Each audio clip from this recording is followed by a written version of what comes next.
Shamans, we understand, cause we are the Tech Shamans. Dude, I got this cool thing to show you. Really, man? Yeah, it's far out and technical and stuff. Awesome. Yeah. Come on and turn it on. Tune into the Tech Shamans. Come on and turn it on. Tune into the Tech Shamans. Come on and turn it on. Tune into the Tech Shamans. Come on and turn it on. Tune into the Tech Shamans.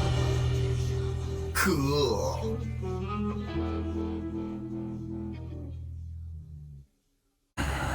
Hey everybody, welcome. It's Monday morning. So we've heeded the call. Yes. Yeah. So we're going to literally, oh, by the way, we have a special guest today. He says his name is Randy. His website says Randall, and Rob will show you his website. We want to make sure it hits out there proper. Attorney Randall Love. That's correct. And Randy's fine. And Randy is fine. It's just so weird that something. Anyway, I'm old school. I'm a military kid, so everybody's this is your name. This is what your name is, type of thing. So, all right. So everybody, you've asked for it. We touched on this last week. Anthony and I did, and the emails flooded in, texts flooded in, phone calls came in and said, "Hey, can you really go into full detail about this?" And we're going to talk about the ADA website compliance issue.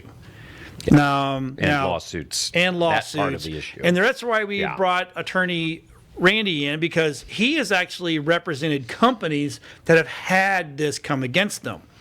Now, this is not this. I'm getting ready to make a statement, and this is not Attorney Randy's side, or this is not Anthony's side. This is John Gasson's side, the owner of Tampa Bay Multimedia. And I personally think that this is 100% nothing but a big money grab. And it's extortion to its finest, because it's getting backed by the largest, or the government side, the ADA, Americans Disability Act, .gov. And people are losing and they're kowtowing, and it bothers me that that's just actually happening. But Attorney Randy has actually explained to me. It's kind of funny. We all sit in the studio for a few minutes and we talk and the whole 9 yards. And I learned stuff. And yes, your video shaman, John Gaston, Boss Tech on other shows, has finally, I learned some stuff today that I absolutely did not know.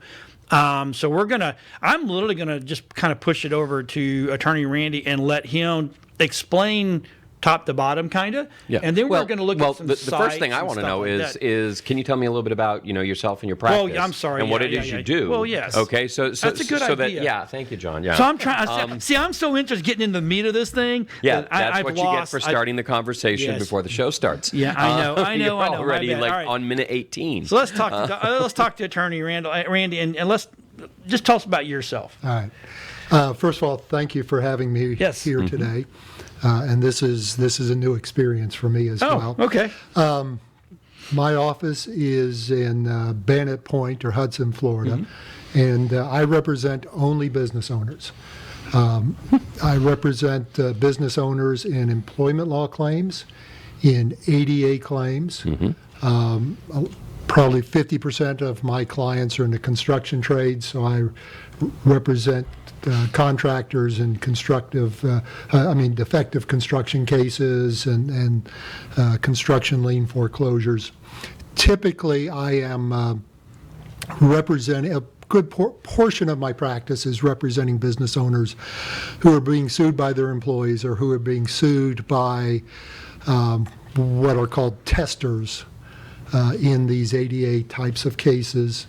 I'm never representing the plaintiffs. I'm always representing the business owners, as I like the ones on the short end of the stick. Yeah, the hardworking business owners, the hardworking Americans who have literally mortgaged their homes so that they can start a business. Right. Yep. And then along comes, and this is where John and I differ a little bit on the ruling here. I think the philosophy behind the ADA rules and the accessibility laws, I think they're absolutely spot on. I think they're a great concept, and that nobody should feel excluded because they are at one end of a spectrum. Okay, whatever that is, whether it's colorblind spectrum or physically, incapacitated spectrum, whatever it is. But what has happened is, as is always, you have the law of unintended consequences, and that is the one law that seems everybody practices.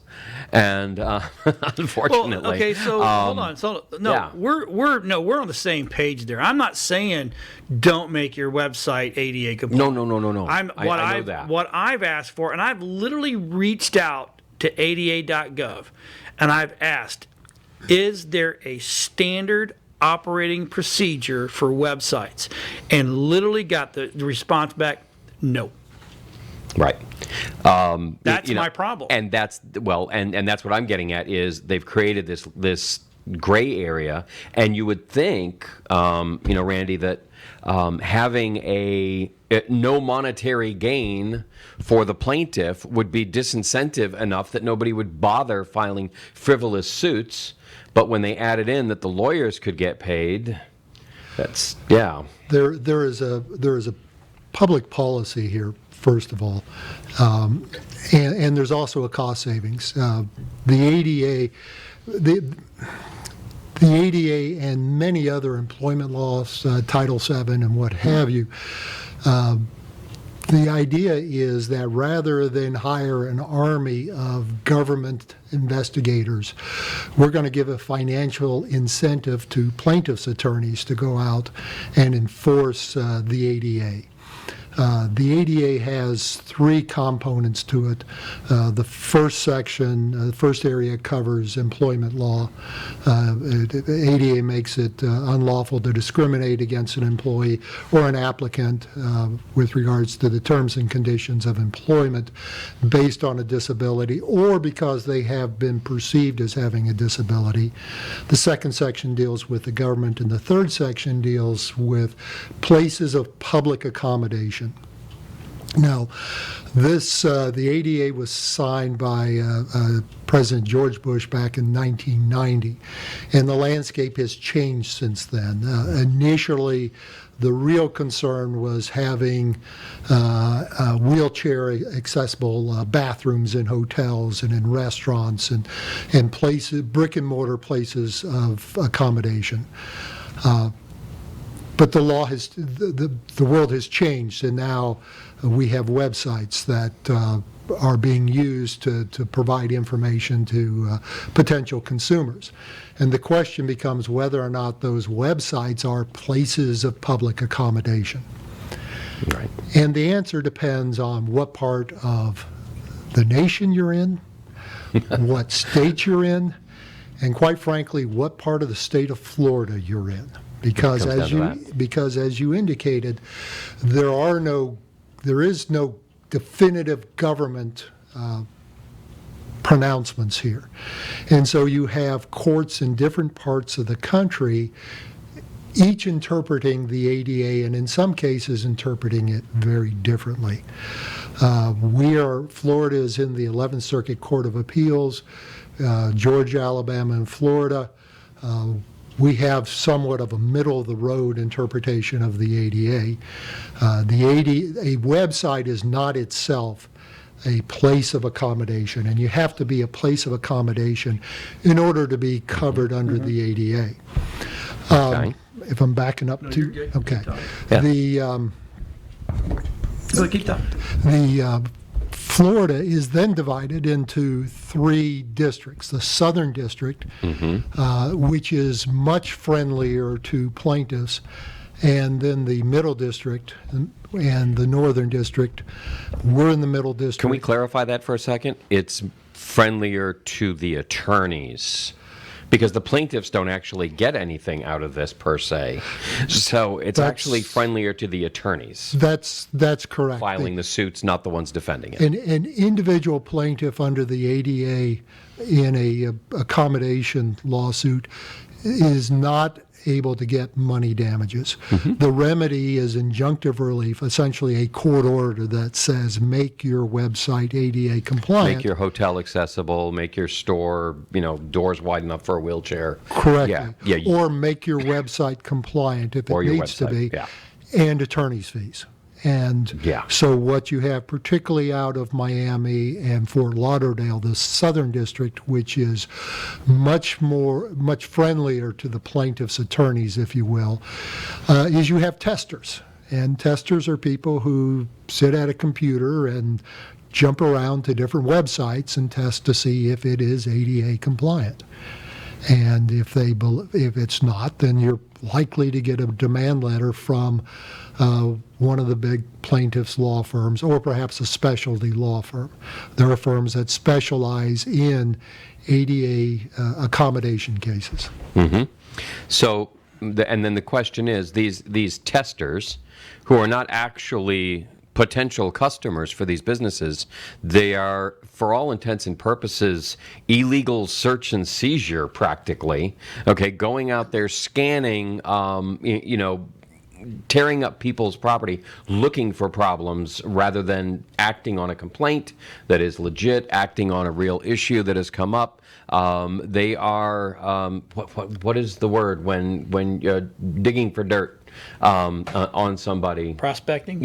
Yeah, basically they're just they're prospecting for problems. They are not actually affected individuals. In some cases, they're prospectors, the testers. You do get some cases where somebody actually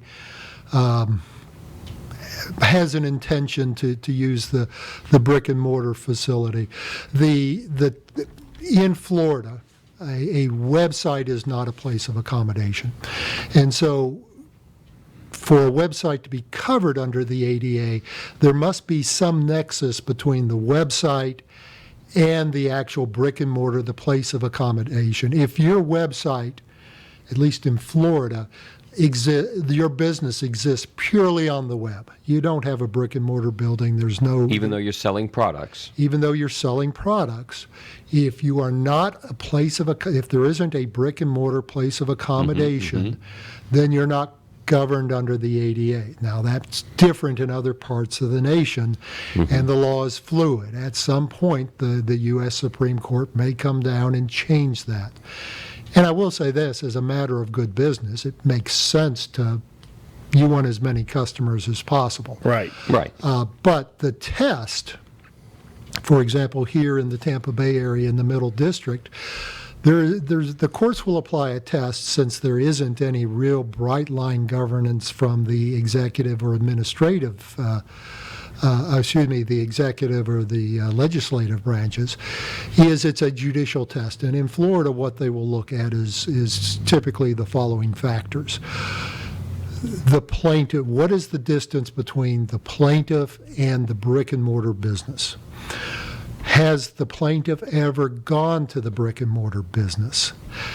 How frequently has the plaintiff gone to the brick and mortar business? Does the plaintiff have any intent to return to the business? What information is inaccessible, and what is the significance of the information that is inaccessible to the alleged injury suffered by the plaintiff? Okay, let me give you a couple of illustrations, and some of these are mine, some of these are reported cases. I had a case representing a single retail outlet, essentially a mom and pop business here in Pasco County. We received a letter from an attorney out of Miami whose tester had gone to my client's website and determined that it was not ADA compliant, and the attorney was looking for 5 figures in attorney's fees, wanted my client to sign a contract with a specific company for all types of remediative work and 2 years of compliance testing, significant price tag. Attorney was out of Miami, but the plaintiff is out of Miami, so we go to the test. it is very unlikely that this individual is going to drive from Miami to the local mom and pop business located here in Pasco County to purchase this item, which they could find in any number of retail outlets Between here and Miami. Between here and Miami. The plaintiff had never visited my client's store here in Pasco County. There was no history of having frequented the store, had no definite plans of coming to Pasco County for any reason, let alone to shop at my client's store.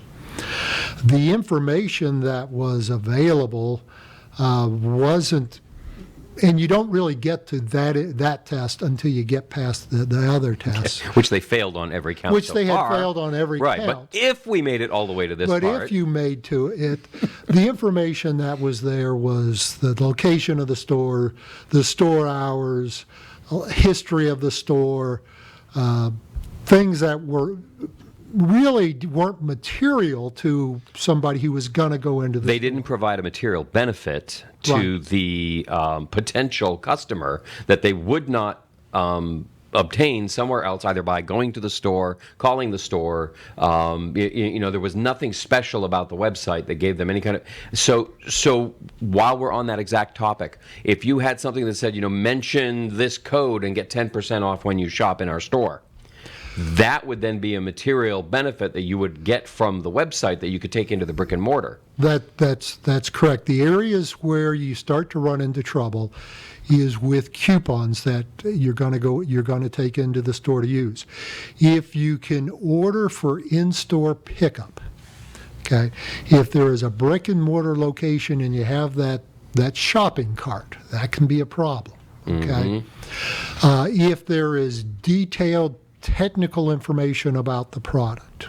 Okay, so there's the test. It becomes a little bit of a gray line as to when are you crossing over that threshold. Now this is the one where Winn-Dixie, I think it was Winn-Dixie, lost its shirt, about $250,000 in remediation fees because their pharmacy, I think, did not allow you to order online, at least not if you were visually impaired, or the ordering system was not ADA compliant for ordering online, so that if you went in, you had to say who you were and ask for your prescription, et cetera, and that was actually considered to be a breach of this person's rights, Yeah, it's privacy rights. A violation of the ADA. Thank you. I was saying infraction, and that just didn't seem right. Yeah, it's a civil remedy. It's nobody. The marshals aren't coming to pick you up. Let me give you another example. A reported case out of the state of Florida involving a GNC, a General Nutrition Center, and its website was found to have violated the ADA simply because there was information about the contents of what's in the various nutrients that they sell. There was coupons you could acquire. There was a checkout. You could go a shopping cart, and you could put things in the shopping cart. The individual was not so far away from a GNC, and of course a GNC, they're probably throughout the state of Florida.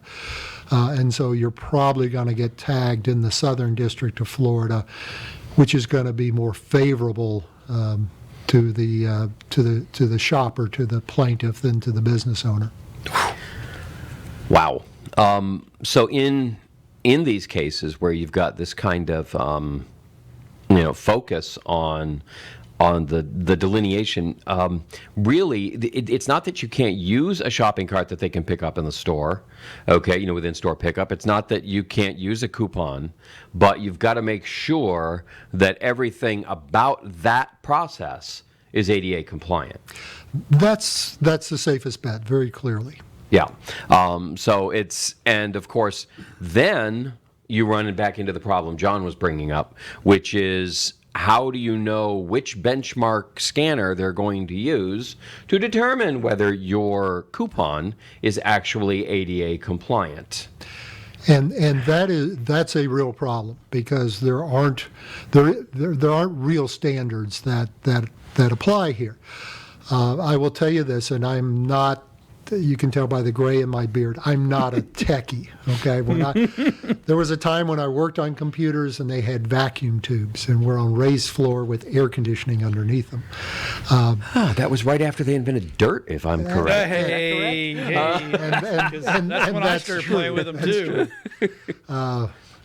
My kids believe I was around when dinosaurs roamed the earth. Mine too. But I will tell you, Sorry. I will tell you that in some of the appellate decisions, they'll actually mention the reader systems and JAWS, and I'm not sure even what the acronym stands for, but JAWS is one of those that seems to be mentioned pretty frequently. This is it's probably just another web scanner, but I just made that up. Just another web scanner. That's pretty dang good. I'm telling you right now. I'm going to start using that. I got to use JAWS. Oh yeah, just another web scanner. Great. Yeah. Because we have found. I think I found 7 websites total that. Well, there's more than that, but 7 big ones that I have found that actually will go use us. And then, of course, they're going to sell you their services and they're going to sell you their dongle. I call them dongles. They're apps that attach to the website to do what you need to do. And, of course, those are never cheap. They're anywhere from $600 to $2,200 Yeah. a There's some year. big ones out It's there. crazy. Yep. So this is why I'm calling it the big money grab, because if the ADA will give us a standard operating procedure, that's why SOP. I'm old corporate. So you give me an SOP, I'll follow your SOP. If you can't give me the SOP, that means that then you can't slap my hand, you can't give me a fine, and I know they can, but I'm just saying, if you can't give me the rules to run by, then you can't ding me for not running the rules. Now here I have another question for Randy. If you have, I've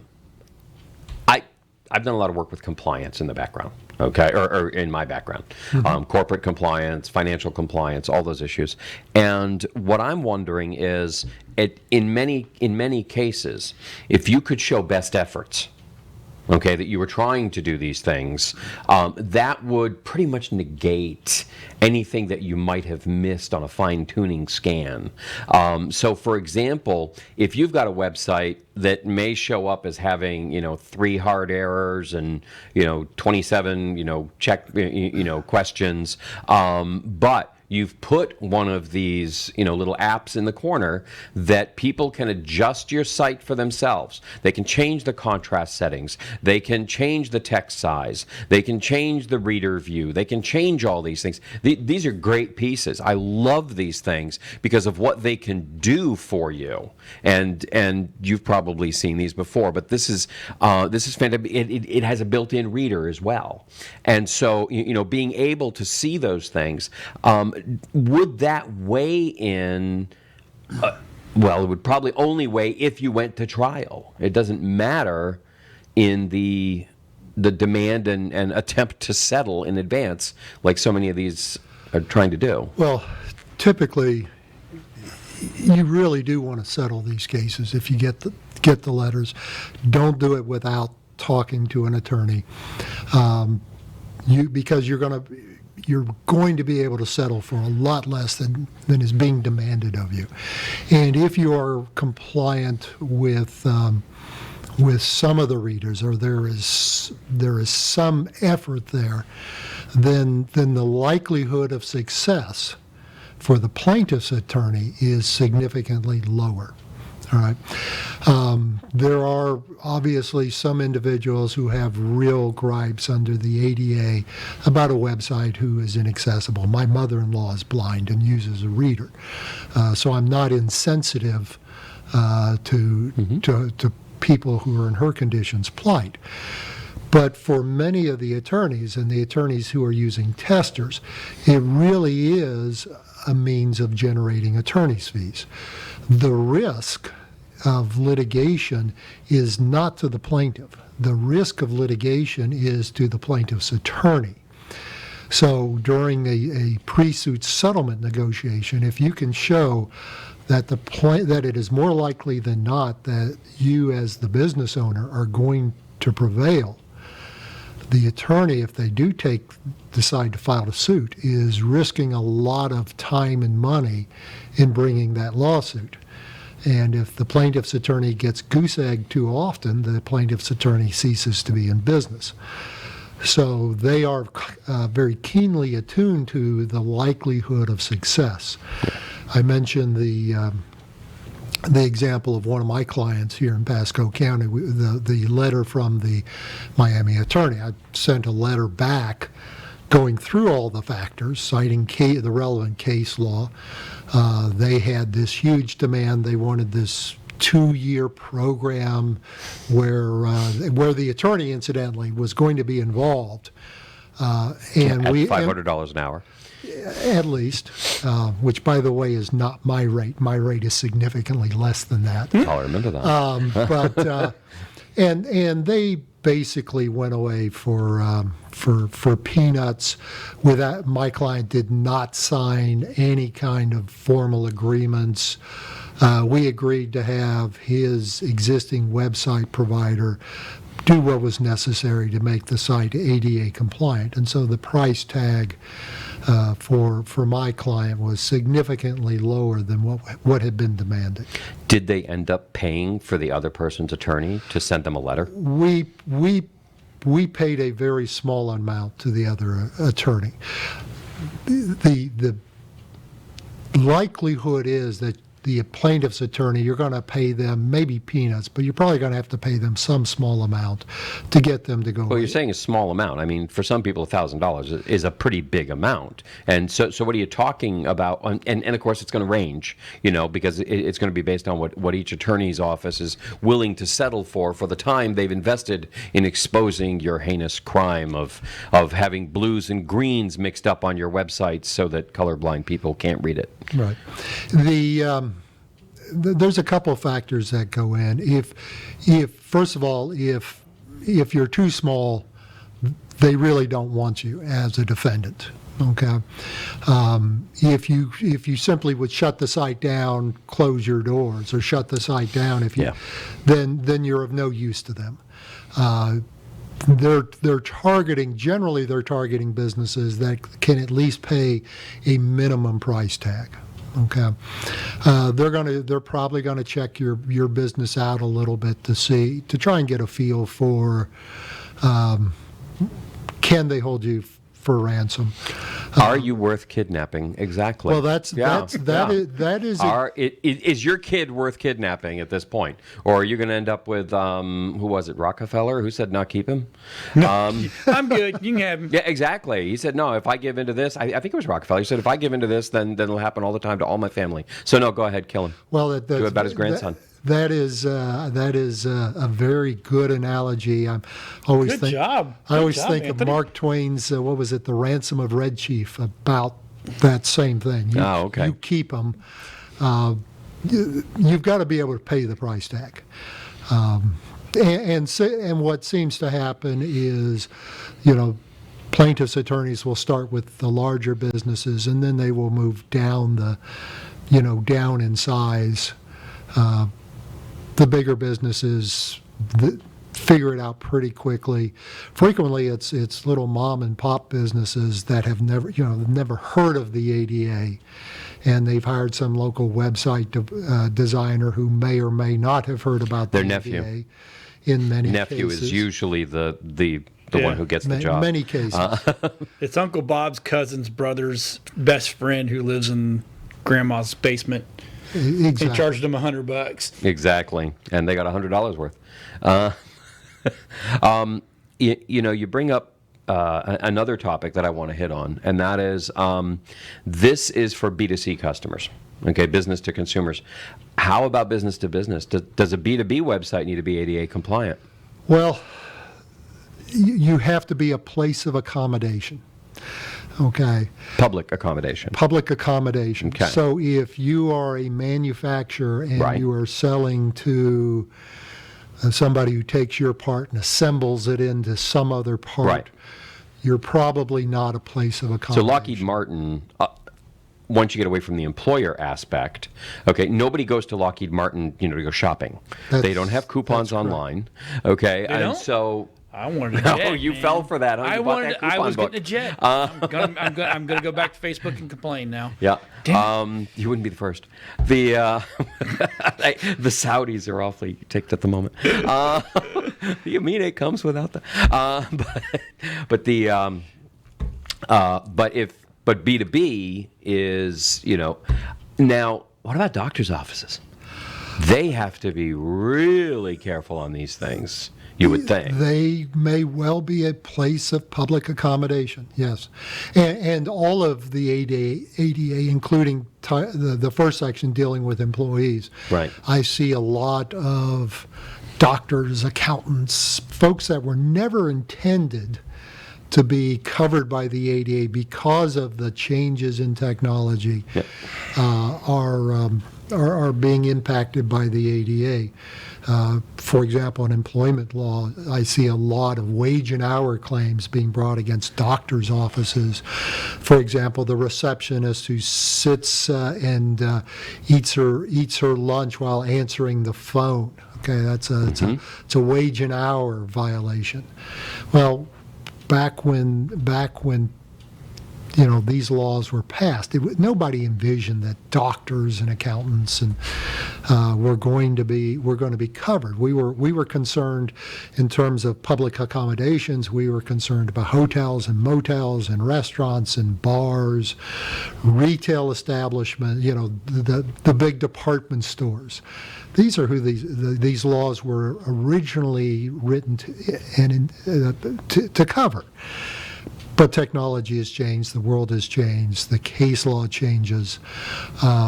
Understand the statute is still the statute. What is changing is the technology and the way the judges are applying these statutes to the changes in technology. The ADA was written back in 1990. Now we're decades later applying a law written in 1990 to technology that exists now in the 2020s. There are a lot of companies, and I'm checking something right now. I'm doing this live while we're talking, and that is there are a lot of companies who, if they wanted to, they would just get rid of their websites. Okay. And say, well, to heck with it, and let's let this thing run. And what I'm trying to find, and they want to use their Facebook page as their business page. We've had clients that have had websites, and they're like, hey, they would come and say, hey, we're just going to take the website down, and we're just going to run Facebook only. Facebook won't let you scan to find out if it's ADA compliant. Correct. Okay. How is that possible? That's easy. When you can avoid the coders that'll go in there and block the scanners. Okay. Now, I find it hard to believe at this point, with the kind of money behind this thing, that there are actually humans scanning these websites. Because for about $5,000, I could build a GUI interface that would just do all the searching for me and just give me a report after scanning 50,000 websites. To find out which ones are the most offensive. Look at you, Cameron. Oh man, but I was looking at you, and that's my profile. It's my good side. So that's what. See, sorry. That's what I don't get. I got all comfy, don't right? Yeah.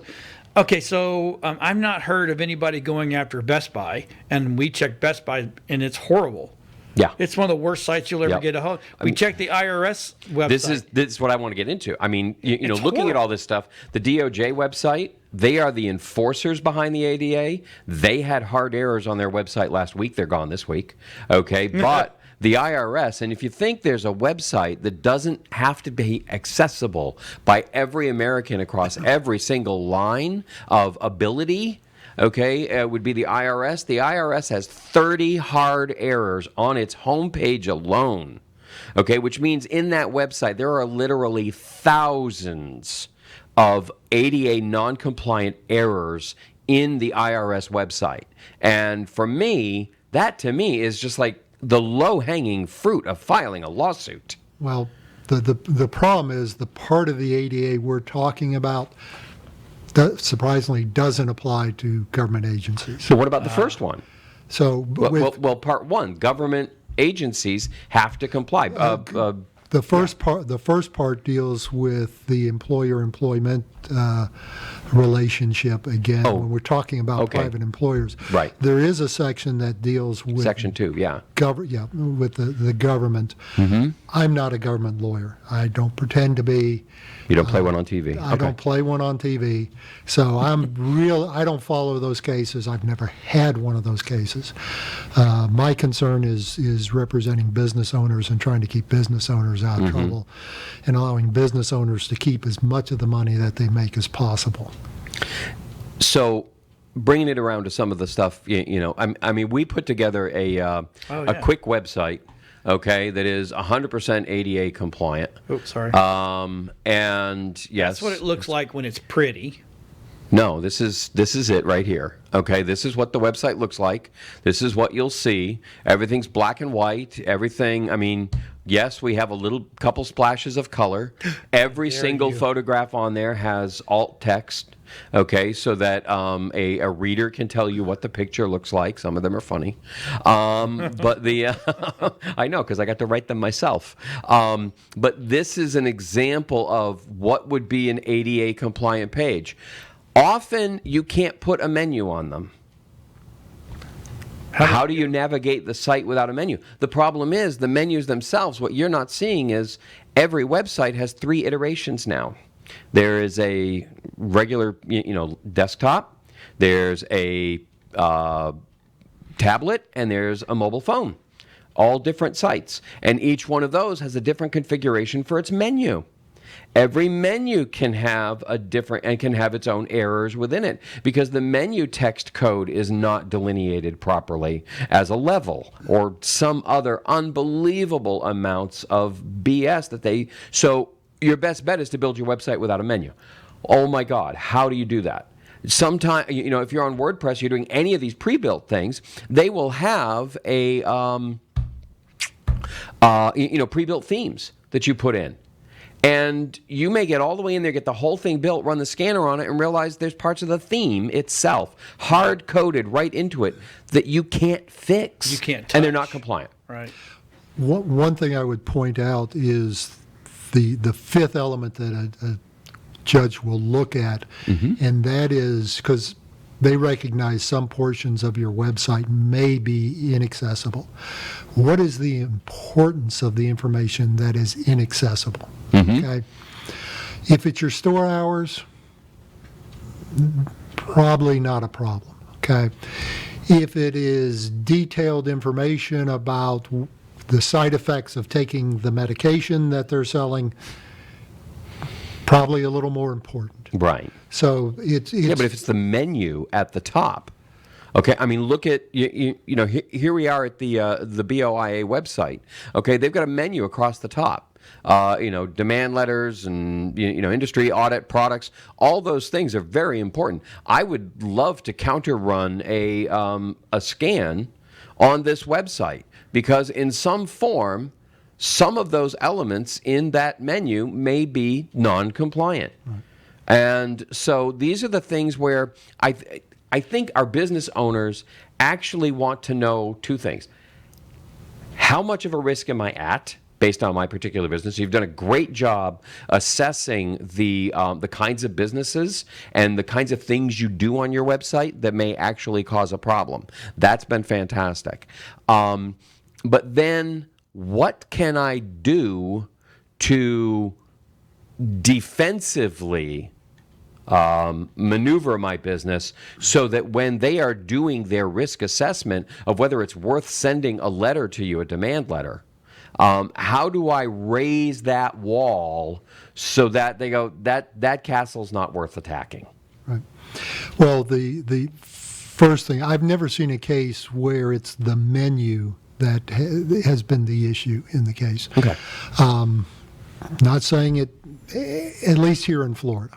Doesn't mean that maybe someplace where the law is being read a little different. In California, for example, doesn't mean that they aren't out there. That's a whole different world. That is a different world. The other thing I would point out is you mentioned earlier showing some level of compliance. look, the judges get it. The judges understand that there are plaintiffs' firms out there, that there are testers out there. So they understand. What you want to do is at least show some level. You want to evaluate those factors I mentioned, but you also want to show at least some level of attempted compliance. Yeah. Okay. The fact that all of your website isn't necessarily compliant is a much better position to be in than if none of your website is compliant. The fact that some portions of the website may not be viewable or may not be readable, but others are. If the important parts are, Right. that's what'll matter. But what I'm asking is, what kind of things can you do in order to raise that bar? Because these aren't even getting in front of judges for the most part. They're mostly trying to be settled out of court. Typically, as a business owner, if you can settle it out of court, you're gonna spend less money in the long haul. You're going to buy somebody's attorney's fees anyway, even Right. if you win.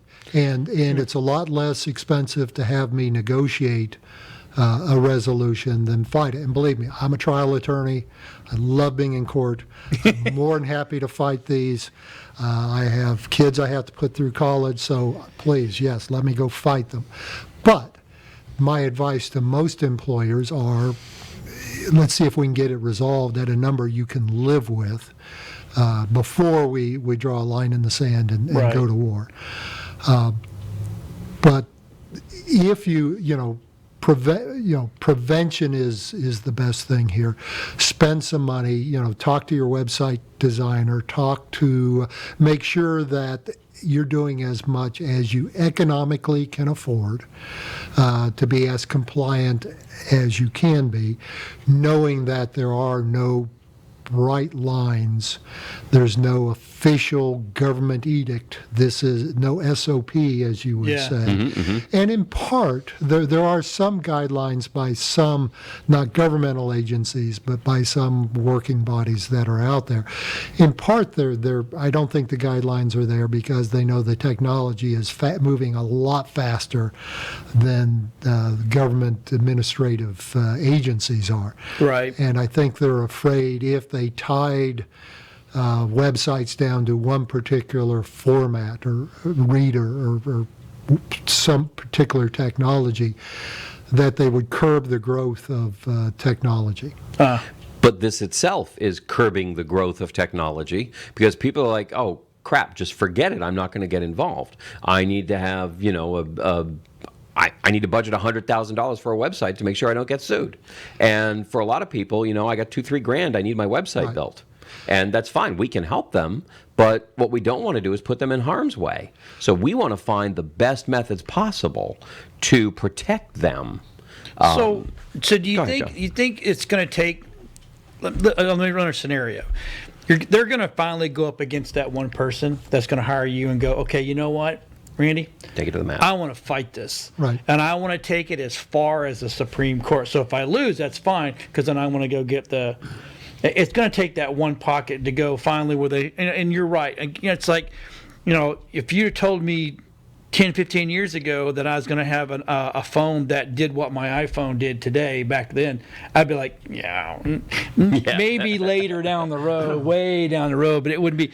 So I understand that they don't want to put a curtail on that, but if I think what'll happen is, me personally, I'm just saying that, you get that person that will fight this and go all the way to the Supreme Court. Supreme Court finally says, okay, look, here's the deal. You want to enforce this stuff, you're going to have to give them some boundaries, some standard of operation, some protocol, so that way, everybody can build to a certain standard, and with allowing of new technology to come in that can kind of tweak it as we go. Does that make sense? It does. You do have some problems there. First of all, the U.S. Supreme Court, as far as I'm aware, has never addressed a website case before it. You would have to essentially lose in the district court, then go to the circuit court of appeal, get an adverse decision or get a decision, and then that decision is going to have to conflict with some decision in some other part of the country for the Supreme Court to even think about taking it. Right. And it has to be an issue that, quite frankly, is on the U.S. Supreme Court's mind. They only hear a limited number of cases every year. They haven't had any inkling of, hey, we've got to tackle the website issue. Yeah. They're Well, maybe we can change that. Well, I'm the guy that and always pushes the. I push.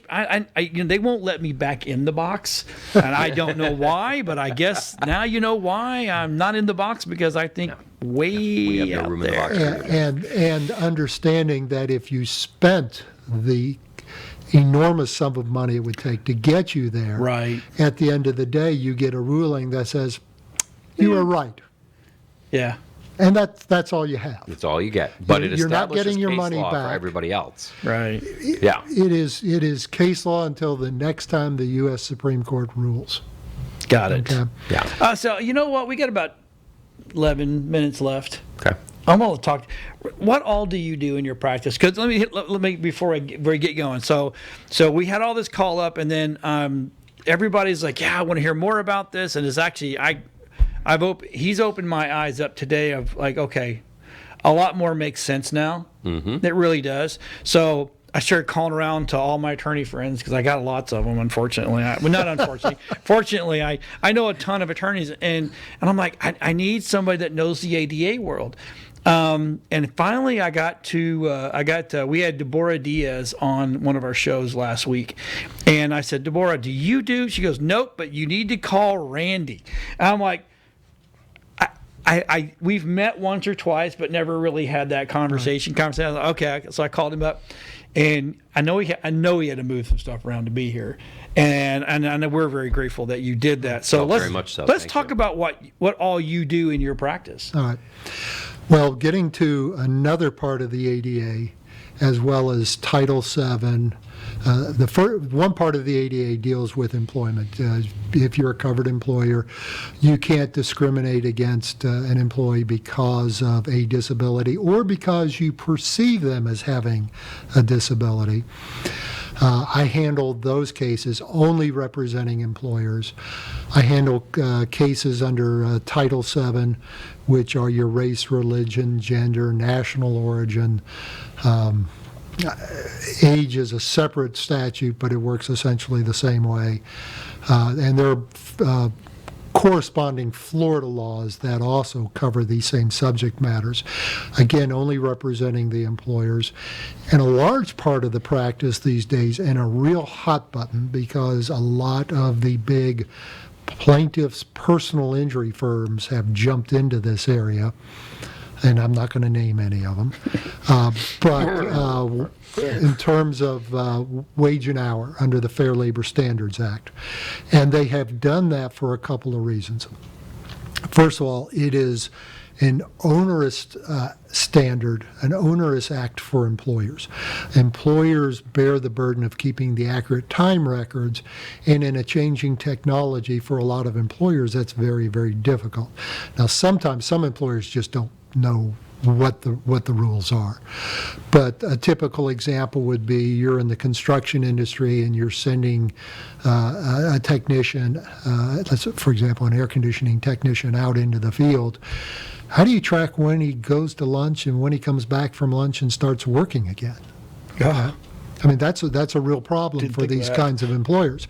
But you as the employer have that obligation to do that. Now we're seeing more and more apps on the phones, but it used to be, and with some folks it still is this, if you're a small enough employer, we're keeping a written record, okay? And well, did the employee really work that time, or were they standing around drinking coffee? So So that's one of the reasons that these big firms have gotten into it. More importantly, it has what I call a one-way attorney's fee provision, and that is essentially that if the employer can get a single hour for the employee of either unpaid wages or unpaid overtime, the employer has the obligation of paying the plaintiffs, the employees, attorney's fees, the reasonable attorney's fees. If you as the employer win, well, great, you get a piece of paper that said you were right, but you cannot recover your attorney's fees. And so it's not uncommon to see a demand letter from one of these big firms, and I'm not knocking them. Some of them have some very good attorneys. I'm in court. I litigate against them all the time. Some are better than others.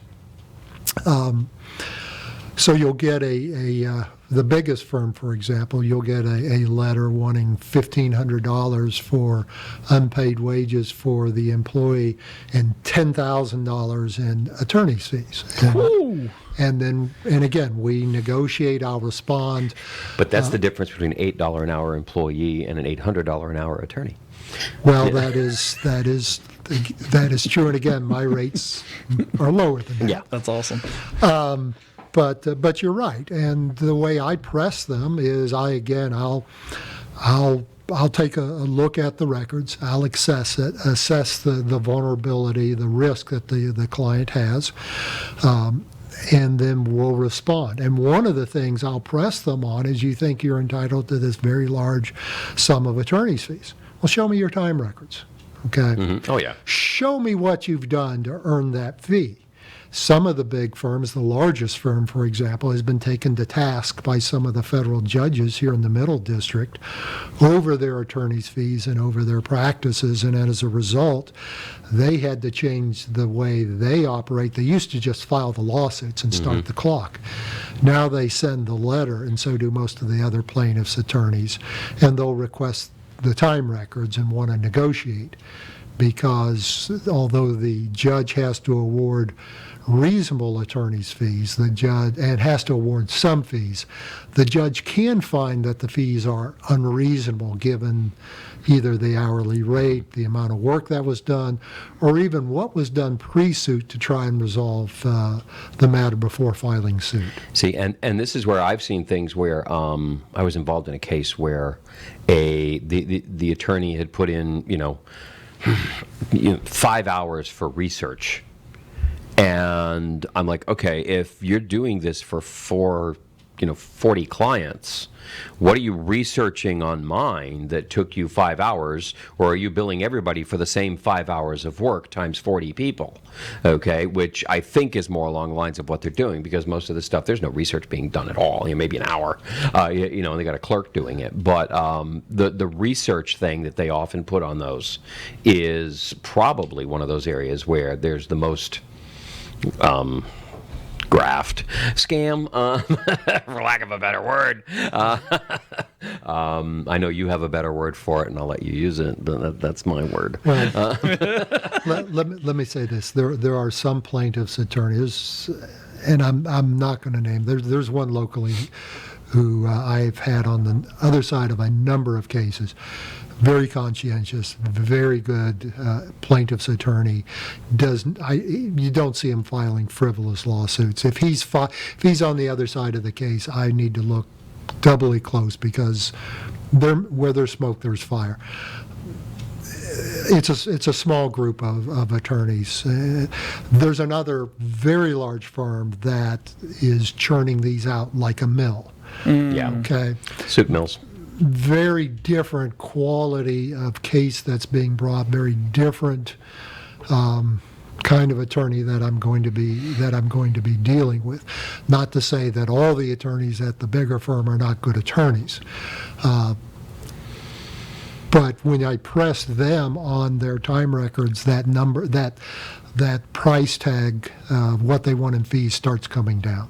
Right. Amazing. Yep. So you handle all that good stuff. I represent businesses and the people who own them.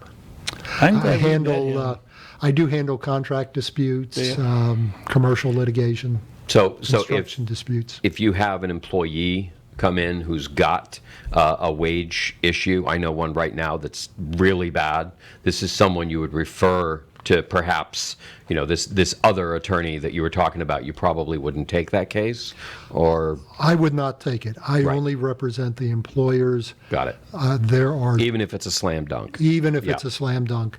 Good for you. There are Good for two, you. There are 2 or 3 local attorneys. I don't know if you want me to mention them or not, but It's up to you. they'll, Is it legal? as far Can you legally mention their names, or is there course I going to be a can. kickback involved? Hang No, on. there's Stark there, law. there is no kickback. I send the employees, the plaintiffs, over to Wolfgang Florin, John Gadd, or Damian DeCenzio. Okay. Okay. And they're all 3 fine attorneys, and I've litigated against all 3. I do not send any to any of the big firms that you see. The soup mills. Yes. I Yes. never send No. them The there. double names. I'm just saying. Sorry. Excuse me. All right, so here's the bottom line: not COVID, I swear. is everybody kind of really need to check your websites. Yep. Here's the thing: if you think you're not compliant, call us. If we can't figure it out, I'm going to call Randy and say, "Hey, Randy, what do you think?" Just and just say, Yeah. they need to fix it, or they need my help. Certainly. Yeah, and maybe we can work out a program with you whereby you can, give a, because I mean, what a great thing to have in your back pocket as a client that you've already had, and an attorney who specializes in this look over your website and say, it's.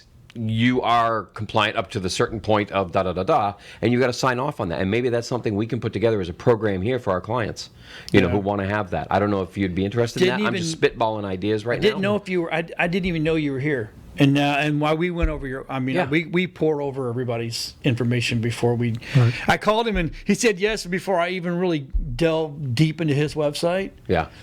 Dude knows his stuff, so that's just all I'm saying. And everybody I've talked to said, "Yeah, that's a good guy. I don't know how you got him on there." I'm like, "I don't either." He said yes. He's nearby. He's, Yeah, it's awesome. So 4 hey, minutes look, up the road. check your website out. Yeah. It's important. Yep. Especially if you are that whole world of brick and mortar type of thing where Yeah. If you have a crossover. yeah, it's a Yeah. big deal. So if you got any questions, Tech Shamans at WeBeam.tv.com. I think we've put up Randy's website a couple times because that way you can go check him out if you need his. Hey, look, if you're a business guy, just need good business advice, or someone to represent you. That's the man right there. I'm just saying right now. So, hey, thanks for watching, everybody, today. We'll see everybody next week on the Tech Shamans, and we'll have techie stuff next week. I guarantee it. See you later.